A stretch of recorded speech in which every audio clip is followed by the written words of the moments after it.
আসসালামু আলাইকুম। আজকে আমরা ক্লাসে পার্টস অফ স্পিচ নিয়ে আলোচনা করব। আমরা পার্টস অফ স্পিচ কি আমরা কি সেটা জানি? হ্যাঁ, আচ্ছা, পার্টস অফ স্পিচের সংজ্ঞায় আমরা আজকে পুরোপুরি বিস্তারিত আলোচনা করব না। পার্টস অফ স্পিচের শাব্দিক যে বিষয়গুলো এগুলো নিয়ে আজকে আমরা আলোচনা করব। তাহলে এই পার্টস অফ স্পিচ বোঝার আগে আমি তোমাদের কিছু কথা বলি। সেটা হলো, পৃথিবীতে যত ওয়ার্ড আছে সমস্ত ওয়ার্ডকে 8টা ভাগে ভাগ করা হয়েছে। এমন কোনো ওয়ার্ড নাই যে এই 8টা ভাগের বাইরে এই ওয়ার্ড অন্য কোনো ওয়ার্ড আমরা পেতে পারি।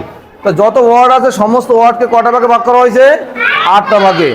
আর সেই 8টাই হলো parts of speech. Parts of speech কয় প্রকার? 8 প্রকার। সেই 8 প্রকার হলো কি এই পার্টস অফ স্পিচ। তাই পার্টস অফ স্পিচ কয় প্রকার? 8 প্রকার।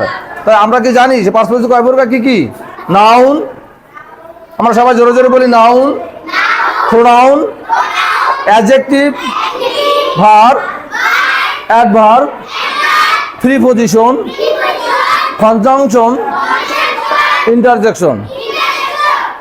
এখন আমরা এই পার্টস অফ স্পিচ বোঝার সুবিধার্থে আমি কিছু উদাহরণ তোমাদের সামনে উপস্থাপন করছি। সেটা হলো, প্রতিটা মানুষের নামের সাথে 2টা পরিচয় আছে। 2টা কি আছে? পরিচয় আছে।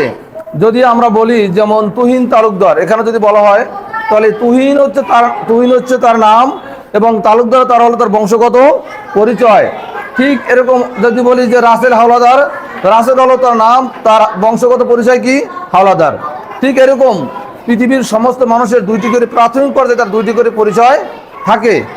ঠিক ইংলিশের প্রতিটা ওয়ার্ডের এরকম 2টা করে পরিচয় থাকবে। প্রতিটা ওয়ার্ডের 2টা করে কি থাকে? পরিচয় আছে। একটা পরিচয় যেমন আমি যদি বলি, এই পরিচয় বোঝার সুবিধার্থে, যেমন নাউনকে আমরা আমি নাম দিয়েছি নাম বংশ। কোন বংশ? আমরা সবাই জোরে বলি, কোন বংশ? নাম বংশ। আর প্রোনাউন কোন বংশ? প্রতিনিধি বংশ। অ্যাডজেক্টিভ কোন বংশ? গুণাগুণ বংশ। ভার্ব কোন বংশ? কাজ বংশ। অ্যাডভার্ব কোন বংশ? ধরন বংশ। আচ্ছা, প্রিপজিশন কোন বংশ? অবস্থান বা সম্পর্ক বংশ। কনজাংশন এটা কোন বংশ? সংযোগকারী বংশ। আর ইন্টারজাকশন এটা কোন বংশ? আবেগ বা অনুভূতি বংশ। এবার দেখো, আমি বলছিলাম প্রথমে যে নাউন অর্থ কি? নাম বংশ। আমি যদি বলি যে আমার হাতে এটা কি আছে? পেন, অর্থ কি? কলম। এখন কলম হচ্ছে, এটা হচ্ছে নাউন। এটা কি হচ্ছে? নাউন। তা এর বংশ পরিচয় কি? এ কোন বংশের লোক? এ নাউন বংশের লোক। কোন বংশের লোক? নাউন বংশের লোক। যদি বলি যে খাও অর্থ কি? গরু। কাউটা কি? নাউন। খাও কি? নাউন। তাই নাউন হচ্ছে এরা কোন বংশের? নাউন বংশের।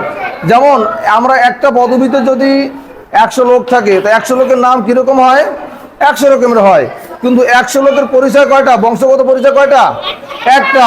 ঠিক তদরূপ পৃথিবীতে যত নাউন আছে এদের সমস্ত নাউনেরই নাম আলাদা আলাদা, কিন্তু এদের বংশ পরিচয় কয়টা? একটা। সবাই কোন বংশের লোক? এই নাম বংশের লোক। কোন বংশের লোক? নাম বংশের লোক। আমাদের মনে থাকবে। আমাদের নেক্সট হলো যে প্রোনাউন। প্রোনাউন হলো যে প্রতিনিধি বংশ। কোন বংশ? প্রতিনিধি বংশ। এখন প্রতিনিধি বংশের লোক কারা কারা? যেমন আছে হি, সি, দে, ইট, আরো আছে। এরা হচ্ছে কি? প্রতিনিধি বংশের লোক। দে, হি অর্থ কি? সে। হি অর্থ কি? সে। এর আর একটা পরিচয় আছে কি? সে কোন বংশের? সে কোন বংশের লোক? প্রতিনিধি বংশের লোক। তারপর দেখো হচ্ছে অ্যাডজেক্টিভ। অ্যাডজেক্টিভ অর্থ কি? গুণাগুণ বংশ। অ্যাডজেক্টিভ কোন বংশ? গুণাগুণ বংশ।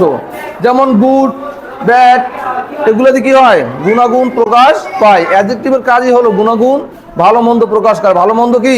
প্রকাশ করা। তাহলে গুড অর্থ কি? গুড অর্থ কি? ভালো। গুড অর্থ কি? ভালো। গুড অর্থ ভালো আমরা জানলাম। তো গুড কোন বংশের লোক? হ্যাঁ, অ্যাডজেক্টিভ বংশের লোক। গুড কোন বংশের লোক? অ্যাডজেক্টিভ বংশের লোক। ব্যাড অর্থ কি? খারাপ। ব্যাড কোন বংশের লোক? অ্যাডজেক্টিভ বংশের লোক। তারপর দেখো হচ্ছে ভার্ব। ভার্ব অর্থ কি? ভার্ব কোন বংশ? কাজ বংশ। আমরা যে 8টা প্রিপজিশন যে আমরা জানলাম তার ভিতরে সবচেয়ে মোস্ট ইম্পর্টেন্ট হলো কাজ বংশ। কাজ বংশের লোক। এই কাজ বংশের লোক যদি না থাকে তাহলে আমরা মনের ভাব প্রকাশ করতে পারবো না।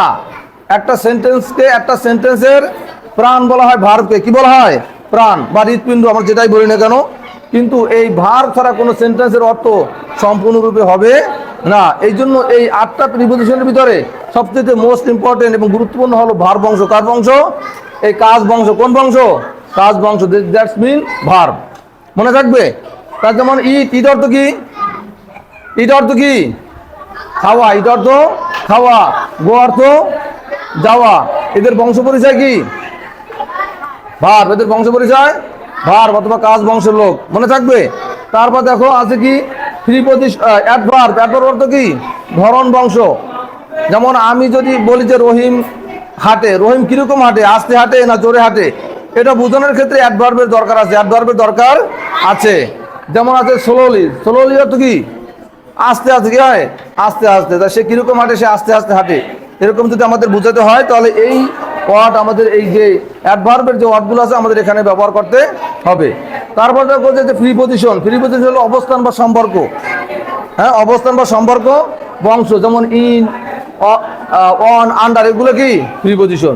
এগুলো হলো যেমন আমি যদি বলি যে আমার ব্যাগের ভিতরে এই একটা কলম আছে, তো এখানে যদি প্রিপোজিশন না থাকে তাহলে আমি কখনোই বুঝাতে পারবো না যে এই ব্যাগটা এই কলমটি ব্যাগের ভিতরে আছে না উপরে আছে।